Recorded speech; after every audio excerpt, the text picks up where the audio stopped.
How to fix Instagram verification code not received. Let's get started. The very first thing you want to do is double check the phone number or email you entered. Make sure there are no typos. Tap didn't get the code or send again. Still not working? Check spam, junk or promotion folders. Search for Instagram in your inbox if you're using email address. Make sure no reply @mail.instagram.com is not blocked. Sometimes your email provider silently filters the code. Next thing you want to do is switch network or turn off VPN. Switch from Wi-Fi to mobile data or vice versa, then request the code again. Next up, try logging in from another device, or else you can use a web version. Log in with your username and request a new code. Some devices seem to trigger delivery better than others. Likewise, use backup options. Tap try another way, choose email address instead of SMS or vice versa.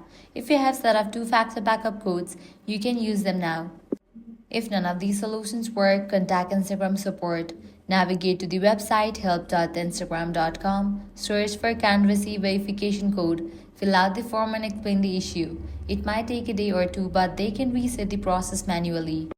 By following these steps, you'll be good to go. Your problem will be fixed. This guide helped you out. Don't forget to like, share, and subscribe to our channel. Thanks for watching.